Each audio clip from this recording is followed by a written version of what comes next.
Il est évident que l'on soit dans un pays et de pleurer pour le pays. Donc c'était du 22 septembre au 31 octobre que Dieu nous a demandé de faire 40 jours de dévotion matinale. Donc tous les jours de 4h à 6h, on faisait cette dévotion matinale et en intercédant en faveur de notre pays par rapport aux situations qu'il y a. Il faudrait d'abord que je parle de ça. Et quand on était au 21e jour, quelqu'un m'a appelé pour me dire, elle veut venir me voir. Je ne la connais pas. C'est une femme. Je lui ai donné rendez-vous, elle est arrivée. Et aussitôt arrivée, qu'est-ce qu'elle a dit? Dit que c'est l'Éternel qui m'envoie chez toi. Il me demande que vous payez, vous priez pour le pays. C'est bon. Mais il y a un lieu où on appelle la paix. Je t'envoie, va prier là-bas. Je dis, ok, j'irai. Je vais aller prier là-bas. Il s'agissait de la colombe de la paix. On continuait notre dévotion matinale. Le 3e jour, c'est-à-dire le 24e jour de notre 40 jours, on m'appelle de Londres. Puisque quand on le fait, WhatsApp, tout le monde suit cela. Donc on m'appelle de Londres pour me demander que tu pries, d'accord, mais j'ai de l'ordre à te donner. Va dans les 4 villes des 4 coins du pays. J'ai un message spécifique pour toi pour que tu leur donnes et que tu remettes ce message aux chefs des collectivités de ces 4 coins-là du pays. Jusque-là, on ne m'a pas encore donné le message. Et moi, je priais et on continuait notre dévotion matinale. Donc, son lendemain, autre coup de fil venant de la Belgique. Que ce n'est pas fini. Alors que tous ceux-là ne se connaissent pas. Tous ceux-là ne participaient pas à notre dévotion. Peut-être les WhatsApp qui vont, peut-être, et les gens ont connu mon numéro. Alors, on dit, ce n'est pas fini. Tu iras au port autonome de Lomé. Parce que, en ce lieu, il faut que les Togolais aussi prospèrent là-bas. Mais ils ne prospèrent pas. Non, il y a quelque chose qui ne va pas. Et ça là, tu iras pour prononcer une parole que je te dirai de prononcer. Je dis d'accord. Et quand tu quitteras là-bas, je te montrerai là où on appelle le milieu, où on invoque la paix.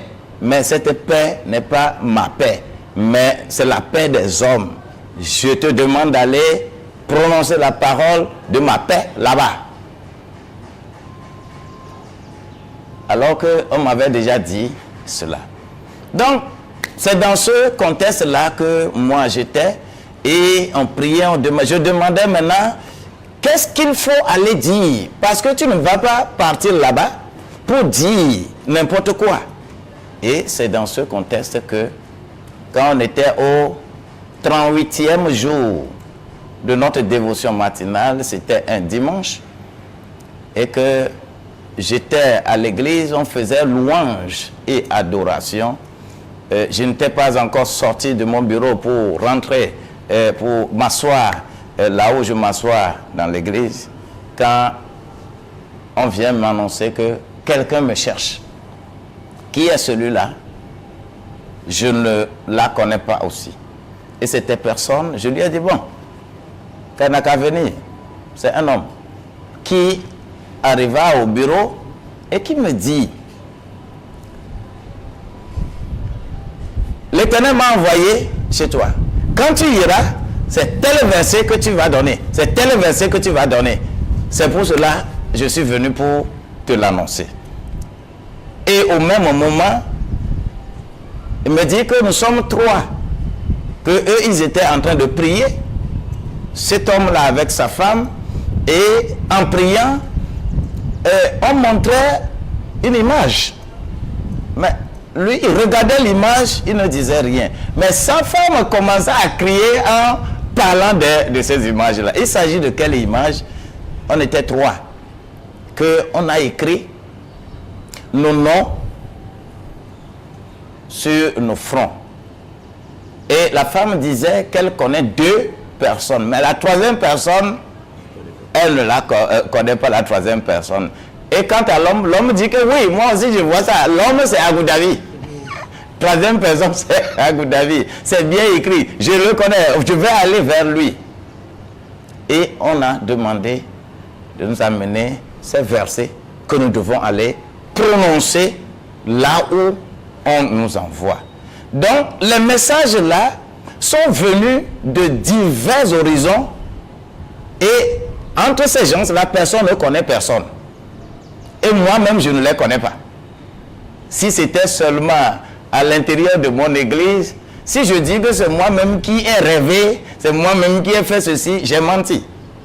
Le message est venu étant dans la logique de cette adoration-là, j'ai compris que Dieu a agi et il faudrait prendre le chemin. Mais au moment où il faut prendre cette décision, on ne pouvait pas se lever et aller sans avertir les autorités administratives du pays.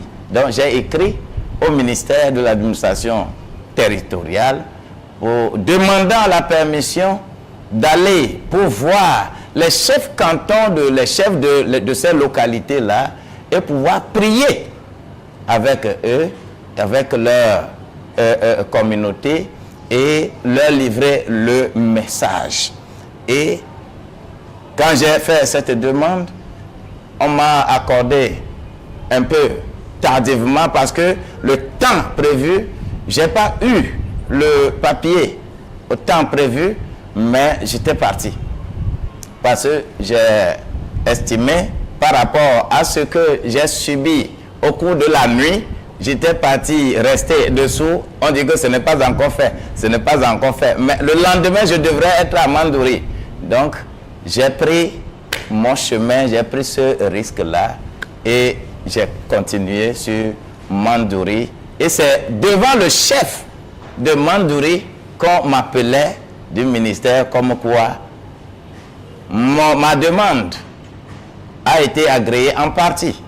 C'est-à-dire les 4 coins d'accord. Mais par rapport à la sécurité du pays, on ne me permet pas d'aller au port autonome de Lomé et à la colombe de la paix. Donc je comprends bien les préoccupations de l'administration publique parce que le territoire est géré par eux. Mais les vrais chefs du territoire, c'est les chefs traditionnels.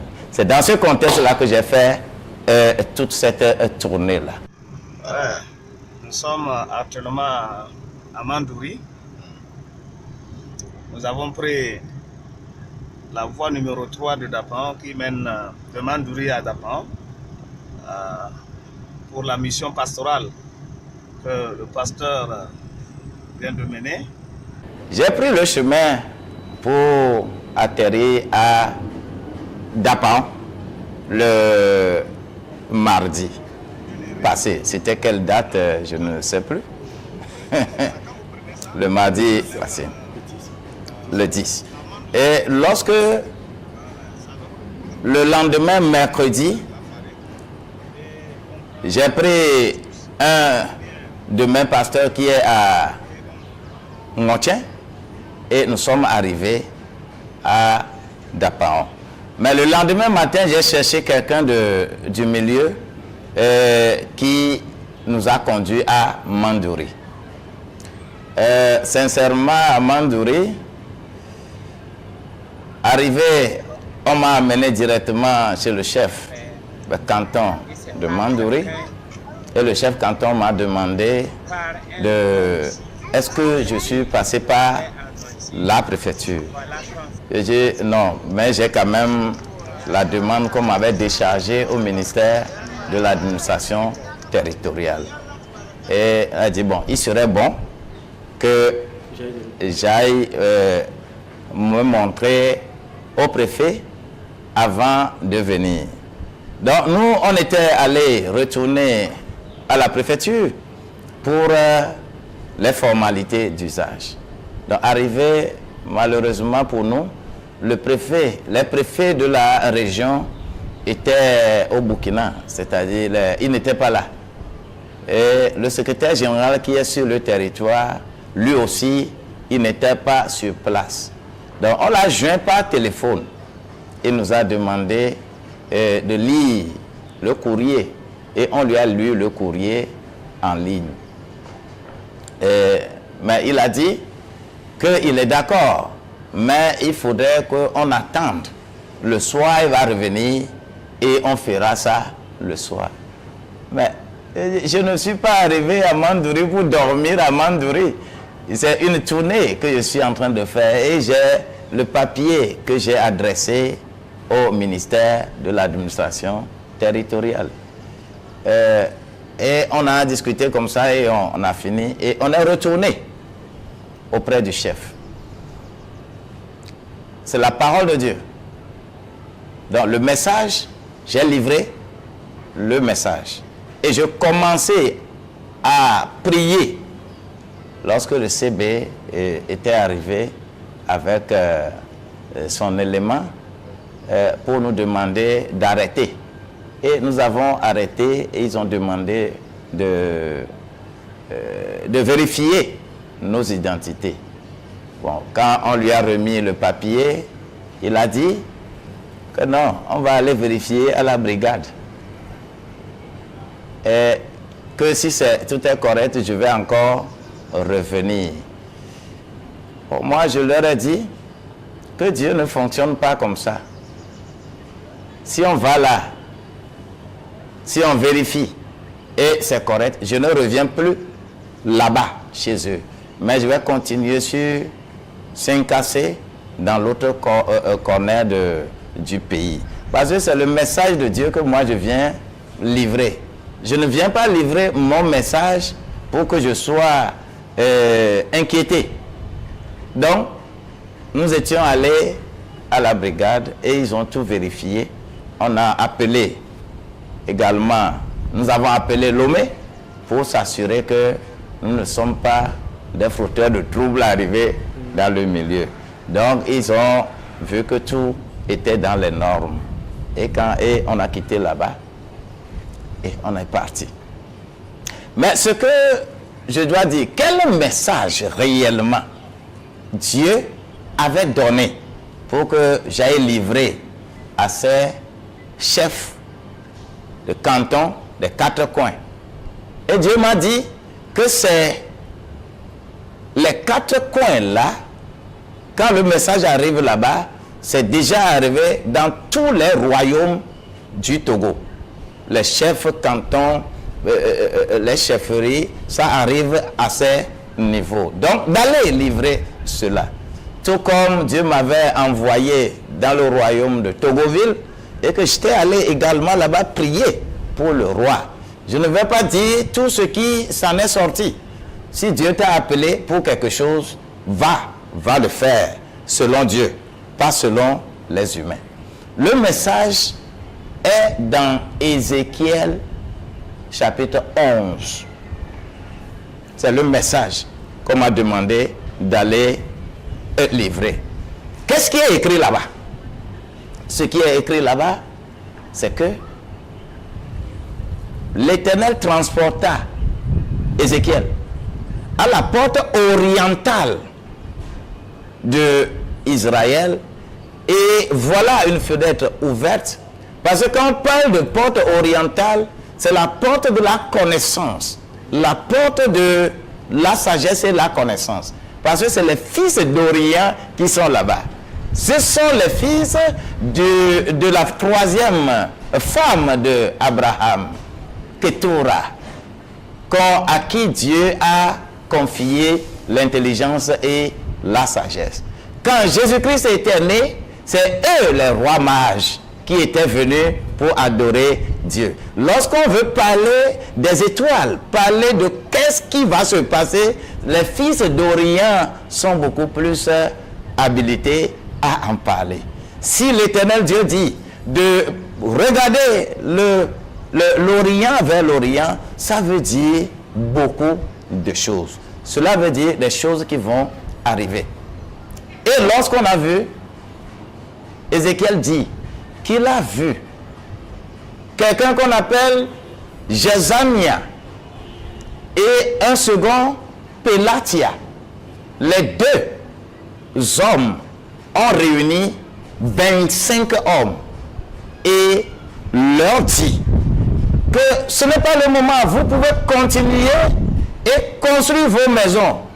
Continuez à construire vos maisons, car le pays est devenu une chaudière et les habitants du pays sont devenus la viande. Et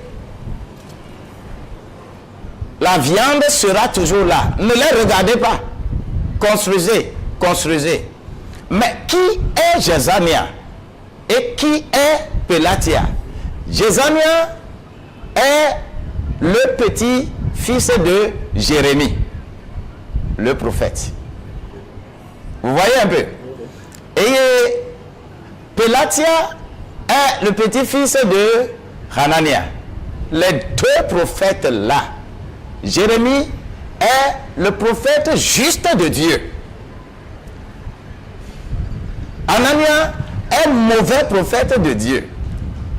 Du vivant de Jérémie, lorsque le peuple d'Israël, de Juda, faisait ce qui est mauvais devant l'Éternel, c'est par Jérémie qu'on a informé le roi Sédécias pour lui dire que si vous ne changez pas de vie, alors j'enverrai Nebuchadnezzar pour vous prendre en captivité.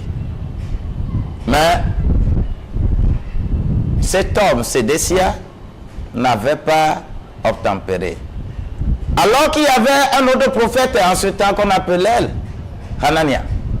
Et Hanania, pour faire plaisir au peuple, va dire que ce joug-là ne va pas durer. Alors que Dieu a dit qu'ils vont aller faire 70 ans. Il dit que non, ça va faire seulement 2 ans. Que Dieu a dit qu'il va briser le joug-là. Et tout le monde avait applaudi. Comme aujourd'hui, on applaudit les faux prophètes dans mon pays. Comme aujourd'hui, on applaudit ceux qui font le beau message pour plaire aux gens. Viens, on va te bénir, on va faire ceci. C'est ça là que nous applaudissons dans le pays. C'était dans le temps de Jérémie. Et Jérémie a dit à Hanania que, attention, ce que tu dis là est mauvais. Dieu ne t'a rien dit. Alors, tu vas mourir l'année prochaine. Effectivement, Hanania, l'année prochaine, est mort. Maintenant, les deux prophètes là, bons et mauvais là, c'est leurs petits-fils qui se mettent ensemble maintenant et qui disent que nous pouvons construire nos maisons. Le pays peut devenir une chaudière et les hommes et les femmes qui sont dedans peuvent être la viande. Et voyez comment le Togo est devenu chaud. Nous sommes devenus la viande dans le pays. Le pays est devenu très chaud et que rien ne marche. Les gens qui font affaire, ils ne trouvent rien. Les maladies, tout ce que je ne vais pas faire ce développement ici. Mais le pays, ça ne va pas. Mais d'autres construisent leur maison. Et quand Ézéchiel continuait à proclamer cela, que non, on ne va pas devenir viande, le pays ne va pas devenir viande, immédiatement, Pélatia, le petit-fils du mauvais prophète, était tombé raide et était mort. Dans Ézéchiel 11 là, il était tombé mort. il est mort en même temps.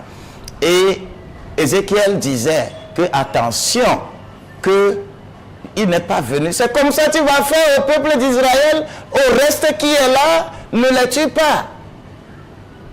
On dit que l'Éternel me dit d'aller parler à ces chefs de canton qu'il veut commencer les jugements dans leur royaume. Si un chef de canton a des collaborateurs, des notables qui sont corrompus et qui font autre chose que l'unité qui doit être dans la chefferie, le Seigneur m'a dit d'aller leur dire qu'il va commencer à frapper à partir des chefferies traditionnelles de mon pays.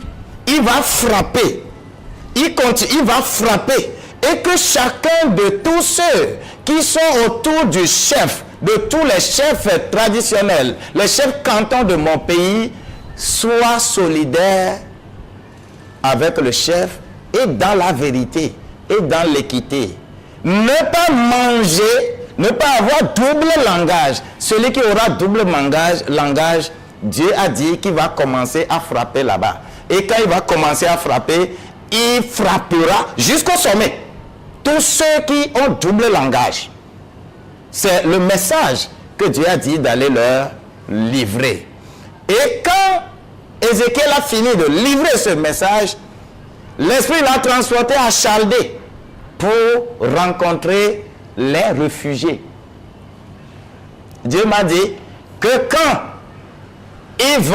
on va frapper et que les comméreurs, ceux qui ont le double langage, les corrompus, quand il va finir de les frapper, le pays sera pacifié et que les réfugiés, ceux qui ont fui le pays, qui avaient refusé d'être la viande, qui avaient refusé de souffrir comme nous souffrons dans le pays et qui étaient partis à l'étranger, le Seigneur m'a demandé d'aller livrer ce message-là et que quand ça va commencer à arriver et que personne ne dise pas qu'on n'est pas informé. Nous sommes informés. Moi, j'ai joué ma part.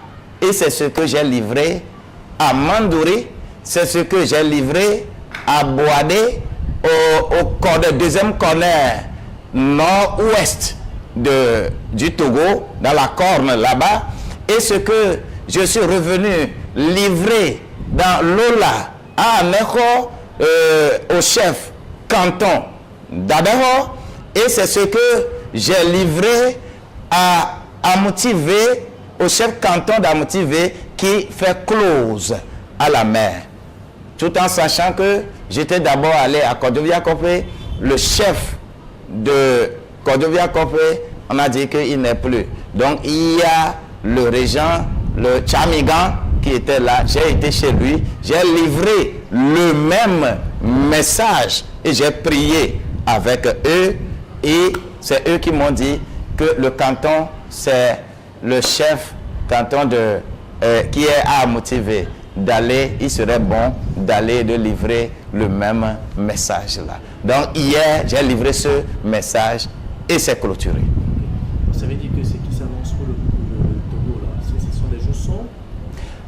Pas des jours sombres pour la population, mais des jours sombres pour les comméreurs, des jours sombres pour les doubles langages, ceux qui sont là pour des compromissions qui n'avantagent pas le pays, qui n'avantagent pas les citoyens. Tous ceux qui vont se mettre ensemble pour décider quelque chose qui ne soit pas l'avantage des populations, mais qui serait un simple partage du gâteau pour les partis politiques. Les trucs là, les jours sombres vont s'annoncer pour eux. La population là doit être délivrée. La population là ne doit pas être dans la main de qui que ce soit, mais la population là doit être dans les mains de notre Dieu, sur qui a sa main sur nous. C'est le message qu'on m'a demandé d'aller livrer.